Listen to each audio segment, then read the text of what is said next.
띄워주십시오. PPT 띄워주시기 바랍니다. 재정관리의 기본 원칙 4가지 중에서 오늘 3가지를 볼 것입니다. 다음 페이지요. 믿음과 재정 시리즈 세 번째 시간. 다음 페이지 넘겨주세요. 예, 또 다음 페이지 넘겨주세요. 오늘 3가지입니다. 예, 재정관리의 기본 원칙 4가지 중에서 1. 재물로 주님을 공경하기는 2차례에 걸쳐서 저희가 보았습니다. 이번에는 2번, 3번, 4번 버는 것보다 적게 쓰기, 악성 채무를 적극적으로 상환하기, 저축하는 것, 이 3가지를 오늘 얘기할 텐데요. 기본적으로 이 3가지는 같은 맥락의 포인트입니다. 전부 우리 빚에 대한 이야기이고, 이러한 기본 원칙을 지키기 위해서는 절제와 훈련이, 재정에서 절제와 훈련이 필요하다는 그런 것이 핵심 이야기가 되겠습니다. 다음 페이지 넘겨주세요. 버는 것보다 적게 쓰는 것 쓰기, 이 버는 것보다 적게 쓰기를 먼저 보시겠습니다. 잠언 21장 17절을 제가 읽겠습니다. 향락을 좋아하는 사람은 가난하게 되고 술과 기름을 좋아하는 사람도 부자가 되지 못한다. 자신이 버는 돈보다 더 버는 돈보다 더 많이 쓰는 사람들이 많이 있습니다. 이런 사람들은 버는 것보다 적게 쓰는 것을 습관화하기 전까지는 결코 재산을 늘릴 수가 없을 것입니다. 재산을 늘리지 못하는 대다수의 사람들은 이 기본 원칙에 대한 훈련 부족으로 재정 관리에서 실패하는 것입니다. 큰 돈을 버는 유명한 배우나 운동선수가 종종 재정적인 어려움에 빠지는 이유는 자기들이 한참 잘 벌 때 과도하게 지출하는 게 습관이 돼서 나중에 수입이 줄어들거나 많이 줄어들고 이 과도하게 쓰는 습관이 계속 남아있어서 결국은 굉장히 재정적 어려움에 빠진다고 합니다. 통계를 보면은 NBA 선수의 60%가 은퇴한 지 5년 안에 파산을 경험한대요. 그리고 미식축구, 풋볼 선수가 한 78%가 은퇴 후 2년 안에 큰 재정난을 경험한다고 합니다. 재정관리의 기본 원칙은 버는 데 있는 것이 아니라 쓰는 데 있다는 이야기입니다. 쓰는 것이 정말 중요합니다. 당신은 부자가 된 것처럼 느끼는 것을 좋아하십니까? 아니면 진짜 부자가 되고 싶습니까? 이 2가지는 완전히 다른 이야기입니다. 부자가 된 것처럼 느끼는 것은 계속 소비를 하면서 그 소비하는 기쁨, 순간적인 기쁨을 누리는 삶이고요. 그런 느낌을 좋아하는 사람은 부자가 되는 길에서 가장 큰 방해물이 됩니다. 우리는 부자가 되기 위해서는 돈을 많이 벌어야 한다고 생각하지만 사실 그렇지 않습니다. 재물을 모으는 것은 얼마나 돈을 많이 버느냐에 달린 것이 아닙니다. 많은 부자들이 보면은 처음에는 돈을 아주 적게 벌었다 그래요. 적게 벌었지만 그것이 조금씩 모아가면서 절약해서 저축하는 것과 어느 정도 모이면 그것을 건강한 투자, 저축과 투자하는 것이 그것을 생활화할 줄 알았던 그런 것들이 부자들의 공통적인 특징이라고 합니다. 우리는 더 많은 물질을 소유하는 것과 소비하는 것에 중독되어 있기 때문에 부자가 될 수 없는 것입니다. 부자가 되기 위해서는 재정적인 훈련을 받는 것이 중요한데 재정적으로 훈련된다는 것은 굉장히 어렵다고 합니다. 다이어트나 운동을 하기로 결정하고 잘 안 되는 것 이상으로 어렵다고 합니다. 다이어트나 운동하는 것보다 더 어렵다고 합니다. 그래서 이 재정적인 훈련을 그러나 여기 훈련에 성공하기만 하면은 그 열매는 재물을 늘릴 수 있을 뿐만 아니라 삶에서 진짜 만족하는 법을 더 깨달아가는데 큰 도움이 된다고 합니다. 누가복음 16장 11절을 보시겠습니다. 누가복음 16장 11절을 우리 최희철 형제가 읽어주세요. 누가복음 16장 11절입니다. 예, 읽겠습니다. 너희가 세상 재물을 취급하는데 성실하지 못하다면 누가 하늘의 참된 재물을 너희에게 맡기겠느냐? 예, 감사합니다. 어떤 사람은 빚 때문에 힘들다고 얘기하면서도 여행 가고 싶은 거 다 가고 외식하고 싶은 거 다 하고 사고 싶은 거 다 사고 하는 사람도 있어요. 도움을 받고 훈련을 받아서 소비 습관을 바꿀 필요가 있습니다. 예전에 어떤 싱글 자매가 정규적인 직업도 없이 버리는 아르바이트하고 하면서 조금씩 밖에 못 벌면서도 신용카드로 옷 사고 커피 마시고 영화 보고 하고 싶은 거 다 하며 살다가 아주 재정난을 겪었고 그것 때문에 인도자에게 훈련받은 적이 있습니다. 그 자매는 신용카드를 잘라버리고 한 달 자기 수입에 맞추어서 얼마를 쓸 수 있는지 어떻게 쓸 것인지를 적어서 계획을 잡고 꼭 거기에 맞춰서 소비하는 습관을 훈련을 받았습니다. 그래서 그 재정적인 어려움에서 나중에 많이 벗어난 걸로 기억을 하고 있습니다. 우리 모두 재정관리의 기본 내원칙 중 하나가 버는 것보다 적게 쓰는 것, 버는 것보다 적게 쓰기임을 명심하고 그것을 훈련하기를 바라고 필요하면 잘하는 형제에게 도움을 받으시기를 바랍니다. 세 번째, 악성 채무를 적극적으로 상환하기. 로마서 13장 8절을 보시겠습니다. 로마서 13장 8절을 보시겠습니다. 류예원 자매 들어가 있습니까?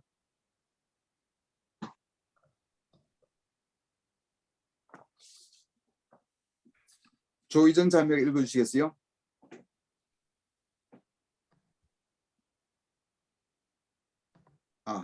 없습니까? 윤소연 자매도 안 계신가?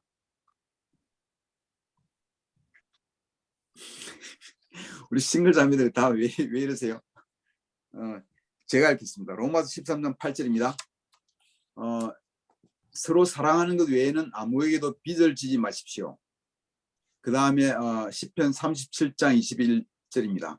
악인은 빌리기만 하고 갚지 않으나 의인은 은혜를 베풀고 그저 준다. 이 책의 저자는 변호사이고 돈을 많이 벌었을 테인데도 상당한 재정적인 어려움을 겪었습니다. 아마도 재정관리의 기본 원칙에 충실하지 못했던 것 같습니다.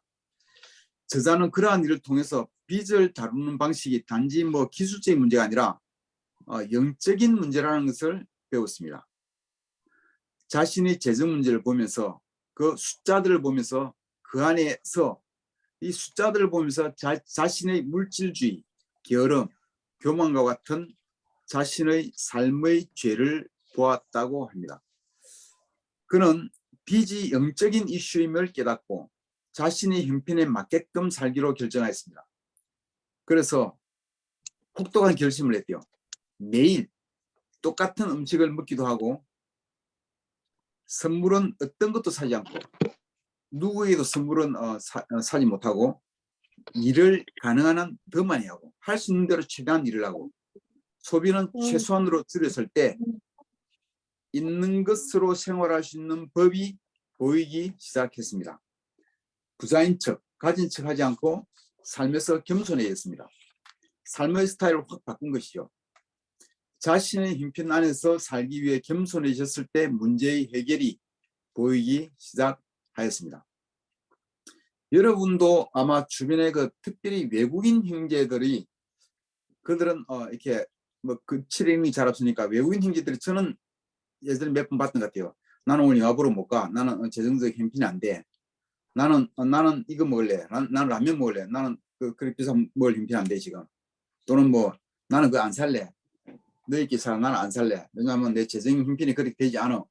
하면서 같이 있으면서도 우리 같은 좀 창피해서 말하기 어려운 것도 자기 입장에 맞춰서 말하는 것을 저는 몇 번 봤던 것 같아요. 형편이 안 되면 외식하지 말고 여행 가지 말고 차 사지 않는 것이 절제하는 것이라는 것입니다. 재정 관리에서도 겸손한 태도, 겸손한 삶의 태도가 아주 중요합니다. 다음은 빚이 많아도 하나님이 사랑하십니다. 로마서 8장 32절을 보시겠습니다. 로마서 8장 32절. 우리 윤지연 자매 읽어주세요. 로마서 8장 32절. 네, 자기 아들을 아끼지 않으시고 우리 모두를 위하여 내주신 분이 어찌 그 아들과 함께 모든 것을 우리에게 선물로 거저 주지 않으시겠습니까? 예, 감사합니다. 빚이 많아도 하나님이 사랑하십니다.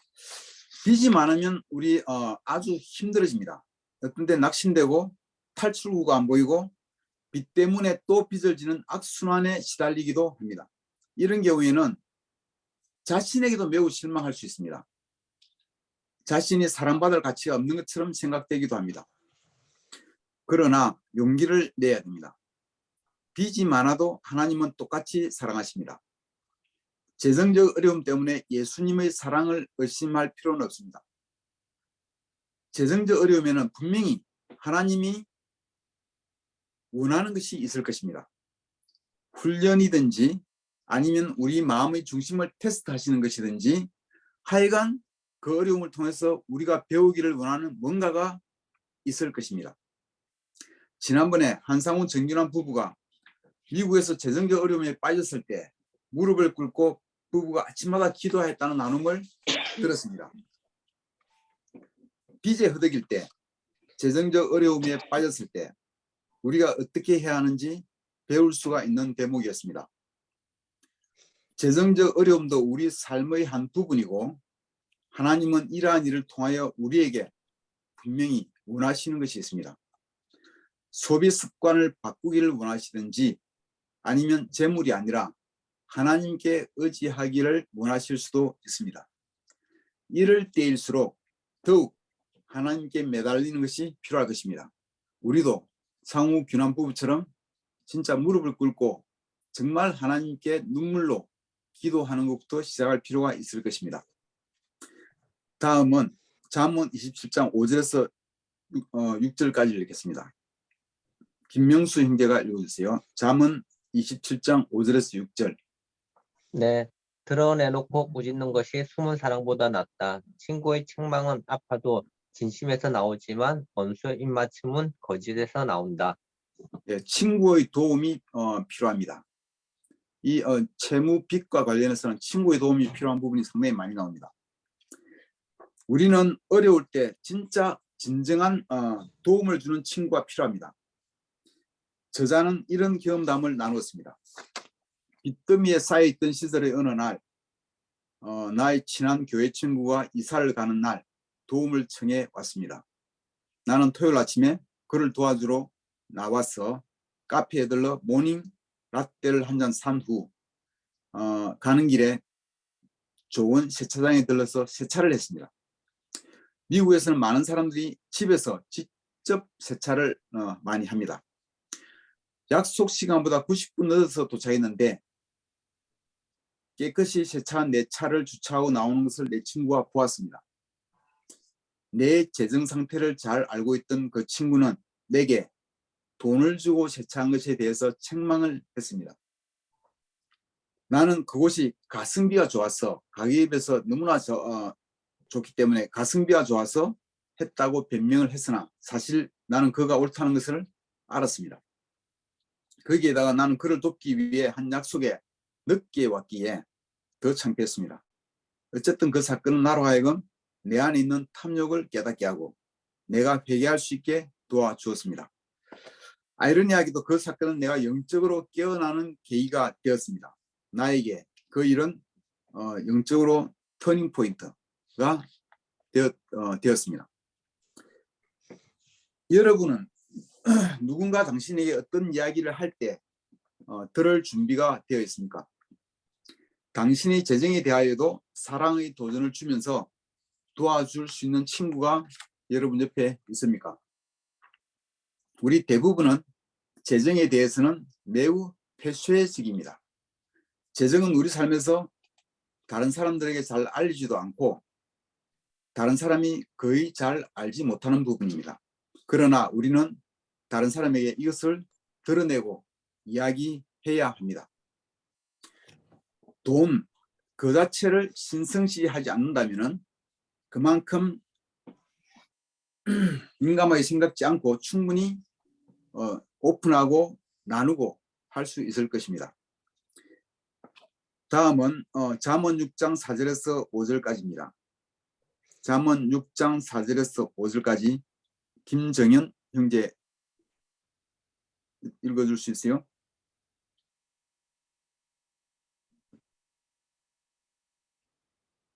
아내미 자매도 안 계시나? 제가 읽겠습니다. 잠언 읽으세요. 6장에서 4절에서 5절. 잠을 자지도 말고 졸지도 말고 노루가 사냥꾼의 손에서 벗어나듯 새가 새 잡는 사람의 손에서 벗어나듯 어서 벗어나서 너 자신을 구하여라. 예, 감사합니다. 빚을 갚는데 열심입니까? 빚을 갚는데 얼마나 열심을 가지고 있느냐고 묻는 겁니다. 빚을 갚기 위해서는 무엇이든지 해야 합니다. 지출을 과감하게 줄이고 일을 더 할 수 있으면 더 하십시오. 할 수 있다면 저이자로 갈아타십시오. 하나님께 기도하며 자신을 겸손히 낮추십시오. 하나님이 도와주실 것입니다. 빚에 대해서는 첫째로 우리가 해야 할 일이 자신의 빚을 정확히 파악하는 일입니다. 어떤 사람은 자신의 빚이 어떻게 되는지 정리해서 알고 싶어 하지 않습니다. 진실이 두렵기 때문에 안 보려고 합니다. 안 보면 마음은 편할 수 있을지 모르나 그러나 끔찍한 결과를 가져올 수 있습니다. 우리가 진실을 직면할 때 그 빚에 대해서 경각심도 갖게 되고 화도 나게 되고 그것을 해결하기 위한 마음의 준비를 할 수가 있습니다. 한 1년 전쯤에 몇 명의 형제들이 우리 한 형제의 재정 문제를 도와주기 위하여 함께 줌으로 만났습니다. 그 형제는 모든 빚을 정확하게 정리해 왔습니다. 금액, 이자율 등 이렇게 정확하게 정리해 와서 같이 상의를 했습니다. 우리는 아이디어를 모았고 결국에는 제도적 도움을 받아서 제도적 장치의 도움을 받아서 잘 해결되었습니다. 정확한 현황 파악이 해결의 시작이라고 할 것입니다. 그 형제는 겸손하기 때문에 이 문제를 잘 해결할 수 있었습니다. 빚에 대해서 꼭 해야 될 것 두 번째는 최대한 빨리 빚을 해결하기 위하여 최선을 다해야 한다는 것입니다. 어떤 사람은 빚을 천천히 정리하겠다고 생각하는데 성경은 빚을 갚는 것에 대하여 잠자지도 말고 졸지도 말라고 할 만큼 매우 극단적으로 이야기를 하고 있습니다. 빚은 최대한 빨리 갚아 버려야 할 것입니다. 다음은 크리스찬과 파산에 대해서 잠시 말씀드립니다. 크리스찬에게 파산이란 것은 빌린 돈을 갚지 않는 것이 잘못된 것이라고 보는 견해도 있습니다. 그러나 꼭 그렇게만 볼 필요는 없습니다. 파산제도는 우리 사회의 합법적인 제도이고 또 생각해보면 정기적으로 빚을 탕감해주는 구약의 정신에도 기초를 두고 있기 때문에 꼭 나쁜 거라고만 볼 수는 없습니다. 그러나 진짜 조심해야 될 것은 파산 신청을 하는 그 사람의 성향에 관한 것입니다. 만약 그 성향이 변화되지 않고 빚을 탕감받기만 하면 어쨌든 그는 또다시 같은 실수를 되풀이할 가능성이 높습니다. 그 모럴 해처드라 그러면서 도덕적 해이, 그러니까 무책임한 거죠. 빚을 안 갚고 있으니까 나중에 뭐 제도적 장치 파산 제도를 이용하니까 안 갚아도 되더라, 뭐 이런 식으로 굉장히 정신적으로 무책임해지는 그런 도덕적 해이 현상은 크리스찬이 가져서는 안 될 마인드입니다. 다음은 소비자 부채, 나쁜 부채, 좋은 부채에 대해서 말씀드립니다. 나쁜 부채란 나쁜 이유로 진 빚을 말합니다. 신용카드나 개인 신용 빚이 여기에 속합니다. 소비자 부채도 같은 것입니다. 뭐 소비자 부채란 이 말은 그냥 이런 것들은 신용카드도 그렇고 그냥 결국 소비하여 남아있지 않을 것을 위해서 그냥 써버리기 위해서 얻는 부채를 말하는 겁니다. 그건 나쁜 부채라는 얘기죠. 그러나 그 중에서 뭐 안 사면 안 되는 생필품을 위해서 불가피하게 지출하는 것도 있긴 있겠죠. 그런 것은 제외할 수 있겠지만 대부분 그냥 카드로 이렇게 옷을 산다든지 카드로 이렇게 꼭 생필품이 아닌 것을 이렇게 쓰면서 빚을 지는 것은 나쁜 빚이라는 이야기입니다. 보통 주택담보대출이나 자동차 대출, 학자금 대출 등은 좋은 부채로 여겨집니다.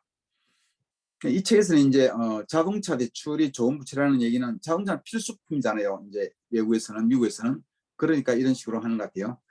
어쨌든 그러나 분수에 넘치는 대출, 주택이나 자동차 또는 학업을 이루기 위해서 분수에 넘치는 주택이나 분수에 넘치는 자동차나 분수에 넘치는 학업을 이루기 위해서 하는 대출은 탐욕이나 사치의 도구가 될 것입니다. 그러니까 주택담보라든지 학자금은 미래를 위한 투자잖아요. 투자. 이런 투자의 목적이라든지 건설적인 좋은 목적의 대출은 좋은 대출이라는 얘기죠. 그러나 이렇게 분수에 넘치게 좋은 것을 하면서 빚을 내는 것은 옳지 않다는 얘기입니다. 어떤 때는 분수에 넘치는 자신이 원하는 집, 자신이 원하는 자동차를 타기 위하여 대출을 하고는 나는 빚이 있어서 하나님이나 다른 사람들에게 인식할 수도 있는 것입니다. 참고삼아 담보대출과 무담보대출은 차이가, 담보대출은 빚을 갚지 못하면 그 담보물을 잃어버릴 수가 있습니다. 그러나 무담보대출은 담보물을 잡힌 게 없기 때문에 법정 소송을 통해서 확정 판결을 받아서 이제 경매 청구를 하든지 이렇게 해야 되기 때문에 대출 받는 입장에서는 담보보다는 무담보대출이 더 낫습니다. 왜냐하면 똑같이 재정적으로 힘들 때도 좀 더 시간을 벌 수 있고 좀 더 융통성 있게 해결할 방법이 좀 여유가 있기 때문입니다. 담보대출은 빚을 갚지 않으면 몇 달만 갚지 않아도 바로 경매로 청구 들어올 수가 있어요. 그래서 무담보대출은 그 재판받고 하는 이 굉장히 긴 시간이 또 남아있기 때문에 좋은 겁니다. 고금리의 대출은 굉장히 나쁜 대출입니다. 여러분의 금리에 따라서 해결해야 될 빚의 순수는 금리에 따라 정할 수 있습니다. 고금리 대출은 여러분을 쳇바퀴 도는 햄스터로 만들 수 있습니다. 달려도 제자리이고 갚아도 제자리이고 그게 여러분에게 빌려준 채권자가 원하는 것입니다. 옛날 사채업자들이 그랬죠. 사채업자들이 어떤 사람 돈 빌려주고 그 사람 자기 노예화로 만드는 거예요. 워낙 고금리가 되다 보니까. 가능한 한 저금리로 갈아타고 만약 그렇게 할 수 없다면 우선적으로 이 고금리 빚부터 어쨌든 갚아야 합니다. 여러분이 어떻게 할지 잘 모르겠다면 감당이 안 되는 상황이라면 주위에 재정에 대해 잘 아는 형제에게 도움을 청하시기를 바랍니다. 자신의 모든 재정을 정리해서 정확한 데이터로 같이 고민하고 같이 기도하고 해결하는 방법을 찾으면 분명히 있을 것입니다. 그 다음에는 잠언 15장 22절을 보시겠습니다. 잠언 15장 22절. 도움을 줄 사람이 필요합니다. 도움을 줄 사람이 필요합니다. 강종선 형제 읽어줄 수 있나요? 잠언 15장 22절. 잠언 15장 22절. 의논 없이 세워진 계획은 실패하지만 좋은 자들이 많으면 그 계획은 이루어진다. 네, 감사합니다. 재정 문제에 있어서 도움을 줄 사람은 굉장히 중요합니다. 첫째는 빚을 어떻게 갚을지 계획하는 일은 우리 모두가 스트레스를 굉장히 받는 일입니다. 생각도 하기 싫죠. 빚에 대해 생각하면. 감정적으로도 매우 힘들고 그러니까 혼자서 감당하기는 정말 힘들 수도 있습니다. 누군가에게 마음을 이야기하고 격려를 받을 필요가 있습니다. 두 번째는 빚을 특히 큰 대출을 받기 전에는 생각하고 기도하고 반드시 자문을 구하라고 얘기합니다. 어떨 때 우리는 그 결과를 크게 생각지 않고 중요한 결정들을 내려버립니다. 집을 살 때, 자동차를 구입할 때, 특히 빚을 지면서 집을 살 때, 특히 빚을 지면서 자동차를 살 때 사전에 의논하고 도움을 구하는 것이 지혜로운 방법일 것입니다. 마지막으로 네 번째, 저축입니다. 저축. 잠언 6장 6절에서 8절을 읽겠습니다. 잠언 6장 6절에서 8절을 심성철 형제가 읽어주세요. 잠언 6장 6절에서 8절입니다. 네, 잠언 6장 6절에서 8절입니다. 게으른 사람아, 개미에게 가서 그들이 사는 것을 살펴보고 지혜를 얻어라. 개미는 우두머리도 없고 지휘관도 없고 통치자도 없지만 여름 동안 양식을 마련하고 추수 때 먹이를 모아둔다. 감사합니다. 저축하는 습관은 이 습관은 상당한 훈련을 필요로 하는 습관입니다. 저축해야 하는 이유는 첫째는 비상사태를 대비해야 하고, 둘째는 아이들 학자금 등 큰 자금 수요를 준비해야 되고, 세 번째는 노후를 나중 돈 벌지 않을 때 노후를 대비하기 위한 것으로 돈을 버는 기간 동안에는 지속적으로 저축하는 데 꾸준히 힘써야 합니다. 대부분의 사람들은 한 번에 큰 돈을 모을 수가 없고 조금씩 꾸준히 모아 시간이 지나면서 어느 정도의 돈이 되어가는 것이 일반적입니다. 저축은 개미처럼 작은 것들을 지속적으로 모아서 겨울을 대비하는 것과 같습니다. 개미의 지혜와 부지런함을 배워야 할 것입니다. 그러므로 큰 돈을 모은다는 것은 빚을 갚는 것보다도 훨씬 더한 훈련과 더한 자기 절제가 필요한 일입니다. 우리가 스스로 재정적으로 안정적이지 않으면서 기쁘게 다른 사람에게 재정적으로 기빙하기는 어렵습니다. 큰 돈을 모으라니까 뭐 대단한 부자가 되라는 얘기는 아니고, 꾸준하게 예비비, 이런 비상사태나 큰 돈 수요나 노후를 위해서 꾸준하게 예비비를 모아두라는 얘기입니다. 투자는 일정한 안정적인 저축 후에 할 수가 있습니다. 미래를 위한 비상자금이 있은 후에 투자를 생각해 볼 수 있습니다. 여기서 비상자금이라는 얘기는 엄청난 돈이 아니고 전문가들에 의하면 최소 3개월치 생활비 정도는 이렇게 쓸 수 있는 여유가 있고 난 다음에 추가적으로 모은 돈에 의해서는 여기저기 투자할 수가 있다는 얘기입니다. 뭐 이것도 뭐 사람에 따라 좀 다르죠. 어떤 분은 6개월치, 9개월치 모아야 될 수도 있겠지만 일반적으로 3개월치 이상의 비상자금 모아두고 더 이상 그 위에 쌓아지는 돈은 투자할 수 있다는 얘기죠. 어떤 사람은 돈 벌기에 급해서 비상자금 없이도 바로 투자를 하기도 하는데 저자는 그것에 매우 반대한다고 합니다.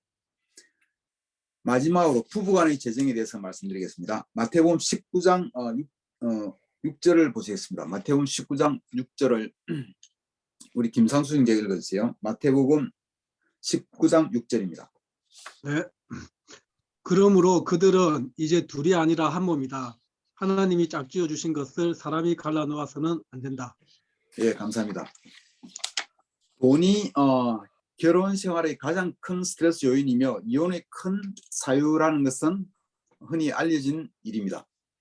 돈은 우리 삶 전체에 영향을 끼치며 우리의 다른 가치관이 이 돈을 통해서 분명히 드러나게 됩니다.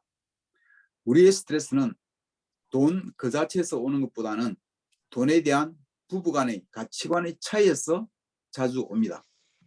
재정 문제 때문에 싸우지 말고 상대방이 돈에 대해 갖고 있는 생각이 무엇인지 그것을 상호 존중한 태도로 알아보고 상대방의 돈에 대한 생각, 돈에 대한 가치관에 대해서 이해하는 것이 중요합니다.